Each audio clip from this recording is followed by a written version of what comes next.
dhe lexojmë, shumë të respektuar pranishëm. Leon edhe një të përshëndetëve me selamu aleikum.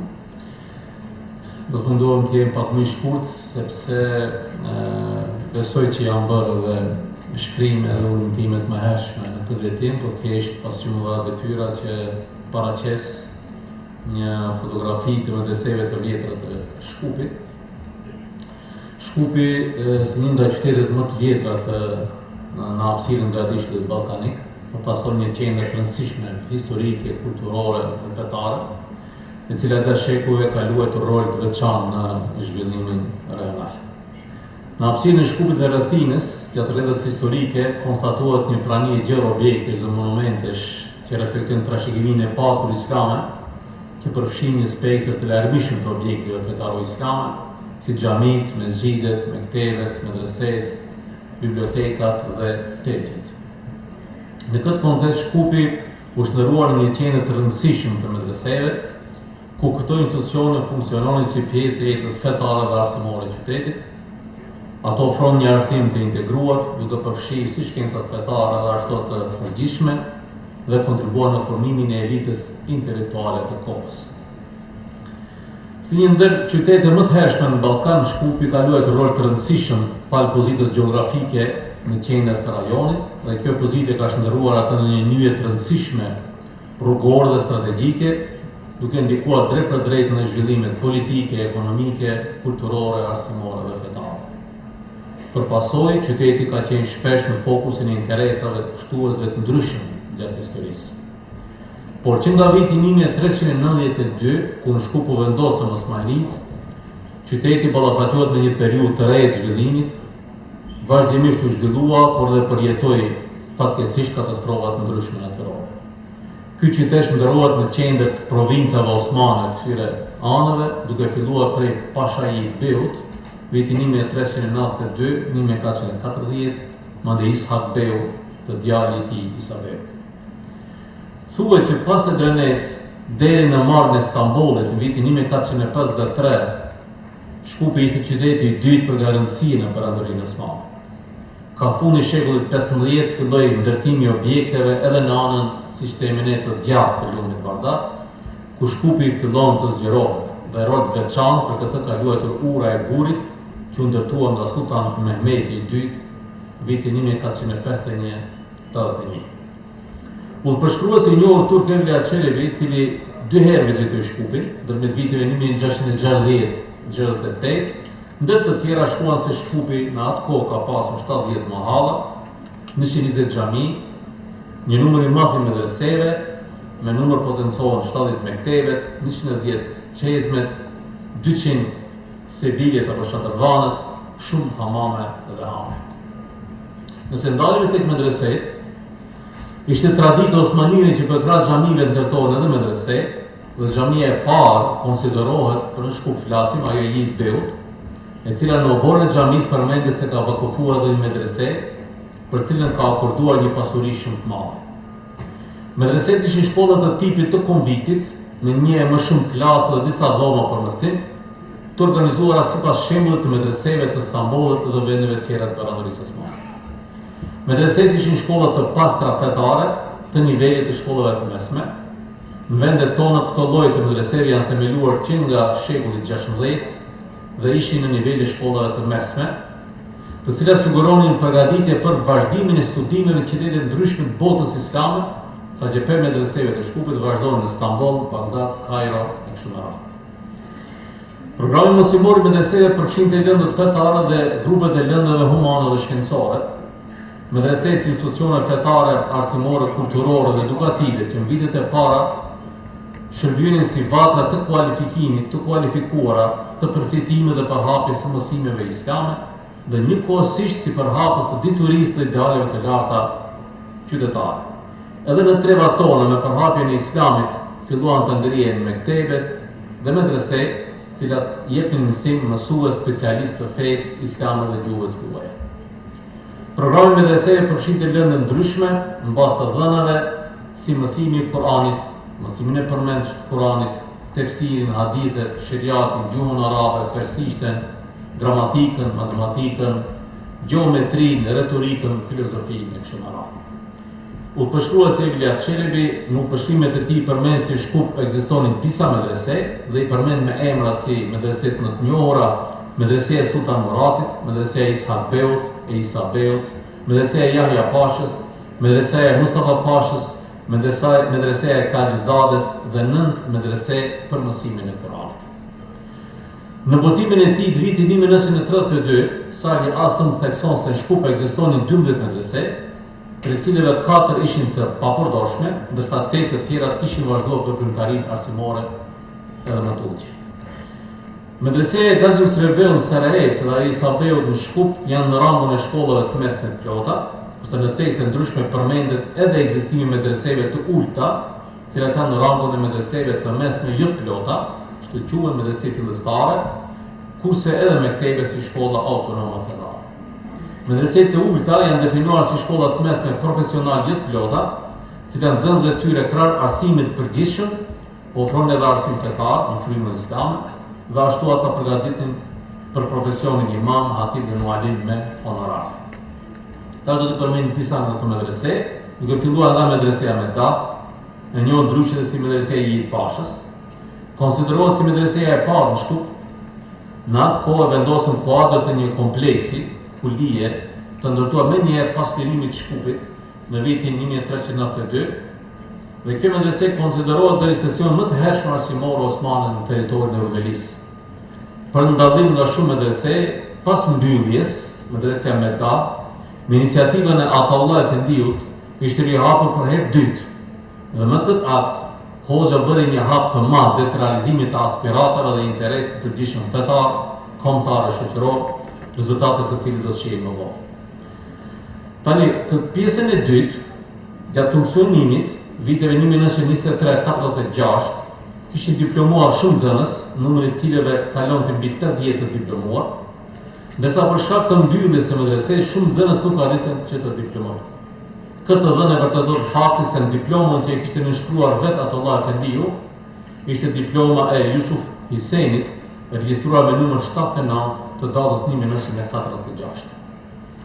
Kjo medrese vazhdoi së vepruari deri në fund luftës dytë botërore, pra deri vitin 1946, ku me urdhër të regjimit komunist jugosllav ajo mbyll, ndërsa moderisja asaj kohe Feta Efendiu së bashku me bashkëpunëtorët e tij në Burgos. Në tërmetin 1963, në Shkup që ka ndodhur tërmeti I madh, medreseja u shkatrua së bashku me kompleksin, kulije, dhe për një kohë gjatë u lanë në harres dhe në gjendje të rënuar, u restaurua në vitet e fundit në kuadër të projekteve për mbrojtjen e trashëgimisë osmane, me kontributin e komunës së madhe të Bursës, komunës së Çajirit, dhe Bashkisë Fetare Islame Maqedonisë, dhe u rihap si monument historik 2016. Medreseja Isa Beu, nga medreset më të hershme të ndërtuara në Shkup, e ngritur në vitin 1469 nga Gazi Isa Beu, që nga themelimi I saj deri ditës sot me kjo medrese ka ndërprer veprimtarinë disa periudha, kryesisht si pasojë e shkatrimeve që ka pasur objekti nga luftrat dhe fatkeqësitë e ndryshme. Një dëshmi për ekzistencën e medresesë Isa Beu gjendet në vitin 1469 në dokumentin e vakëfit të tij. Për më tepër, vakëfia specifikonte se muderrisi duhet të zotronte njohuri të mjaftueshme në shkencat themelore fetare dhe të ishte I kualifikuar për të dhënë mësim në tekstet klasike të njohura. Në vakëfi thuhet edhe kjo, do të ndërtojë një medrese për ata që kërkojnë dije, dhe kjo medrese do të përbëhet nga një numër I caktuar dhomash. Gjithashtu përcaktoi që çdo student që banon të medreset merrte nga 10 dirhem ditë, 2 bukë dhe 2 racione ushqim me bazë mishi për çdo vakt, ndërsa muderrisi do të paguajë me 20 akçe në ditë. Kjo tregon se institucionet arsimore osmane mbështesin jo vetëm nevojat akademike, por ato sociale të studentëve. Krahas medresesë Isa Beu, themeloi edhe një bibliotekë me vlerë të madhe, themeluar në vitin 1469, dhe kjo bibliotekë u bë një nga gjithë përfshiset në territorin e sot Maqedonisë Veriut, dhe ka përmbajtur një fond për 332 vëllimesh që përfshin 215 vepra të ndryshme. Koleksioni nuk përfshin vetëm shkencat fetare, por edhe vepra në disiplina tjera si filozofi e mjekësi. Sipas veprës së Al-Bayrak, dietar të Osman periudhës së fundit, Hayreddin Efendiu I lindur vitin 1870 në fshatin Niku 7 të Kumanovës, pjesë e vilayetit të Kosovës, I filloi studimet në medresejnë Gazi Sabeu në Shkup në muajin mars 1884, ndërsa më vonë shkoi në Istanbul 1895 për të përfunduar arsimin. Kjo tregon se medreseja, e cili ishte dëmtuar në vitin 1689, filloi veprimtarinë e saj sërish në vitin 1884. Në vitin shkollor në 1936-37 u ria përsëri medreseja Sabeu, e cila ishte si mostër për medreset e vjetra, por me program të saj të reformuar.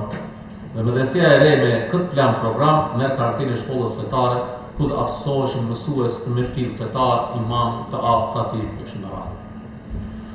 Kjo medrese ndërprerë punën e saj 6 prill 41, ku pas luftës së dytë botërore ajo sërish pushoi së funksionuar për një kohë gjatë deri vitin 1979, kur Basia fetare islame solli vendim për ndërtimin e saj, ku pas shumë peripecish objekti i ri u ndërtua në Kondov, 1984-85 filloi procesi edukativ arsimor. Medreseja e madhe e mbretit Aleksandër I Parë. Në kohën e mbretërisë jugoslave, ulemai I Mexhelisit Shkupit arrin të marrë përqimin e qeverisë të atëhershme për ndërtimin e një institucioni arsimor në Shkup, në cilin do të shkolloheshin dhe arsimoheshin bijtë e muslimanëve të këtyre viseve.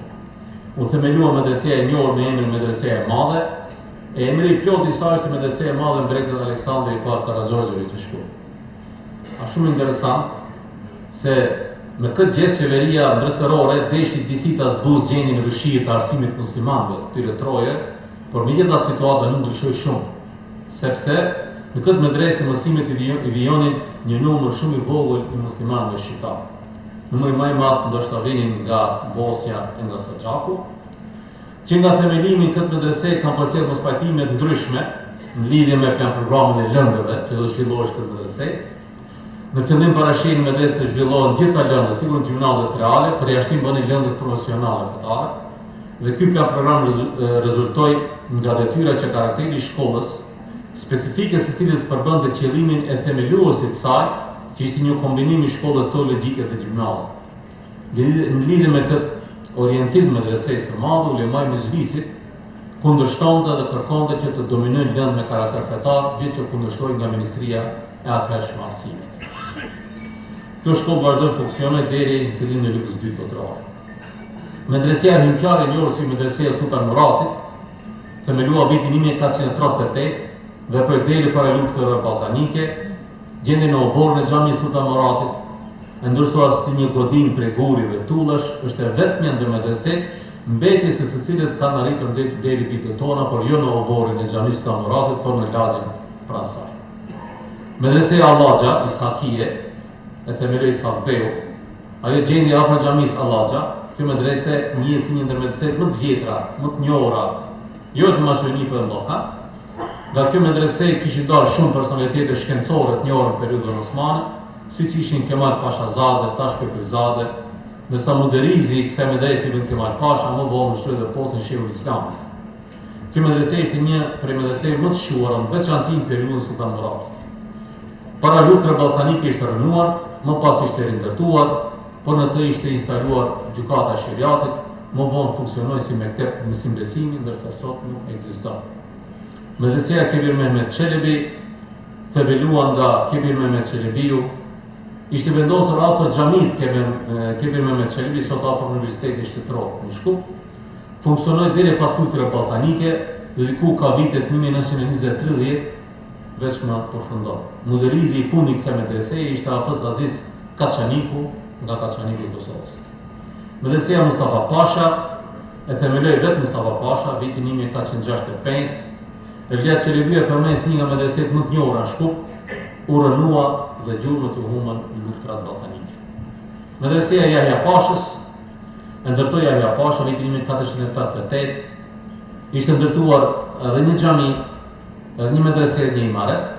Për mirëmbajtjen e xhamisë medreset e imaretit kishte lënë vakëf të shumë, të cilat I vërteton edhe vakëfëmania e tij regjistruar në vitin 1506. Në të mënyrë të detajuar ai sqaron për mënyrën se si duhet shpenzohet pasuritë e lëna vakëf për mirëmbajtjen e medresesë, xhamisë dhe imaretit. Po është interesante që u rënua para luftës ballkanike dhe paramendon në vend saj ndërtohet një furrë bukës. Medreseja Haxhi Ismail Aga ndërtoi vitin 1860, një nga pasanikët e Shkupit, gjende afër hamamit të Saat Kullës, apo i njohur si Eskjeni Hamam. Ai përkrah medresej që ndërtuar një xhami të vogël mesxhit, ku faleshin vetëm disa namaze, si sabah, akşam, jacia. Veproi deri në luftën e dy botërore. Ismail Aga vdiq në vitin 1864, ku varros në oborrin e medresesë apo xhamisë.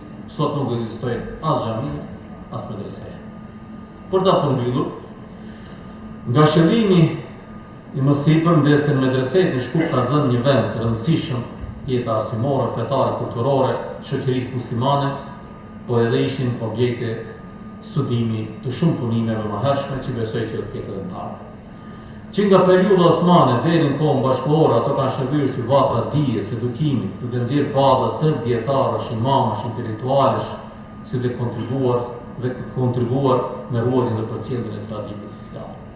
Pavarësisht vështirësive dhe ndërprerjeve në periudha të caktuara historike, medreset kanë arritur të mbijetojnë, të vazhdojnë misionin e tyre, duke u përshtatur me rrethanat e reja shoqërore dhe arsimore. Roli i tyre nuk u vizohet vetëm në arsim fetar, por strihet edhe në formimin moral dhe kulturor të individit. Prandaj, medreset përgjithësi në Shkup veçanti paraqesin një trashëgimi të çmuar arsimore e shpirtërore, e cila meriton të studiohet dhe të vlerësohet më tej si pjesë e rëndësishme e historisë dhe identitetit tonë, në veçanti të qytetit të Shkupit. Faleminderit.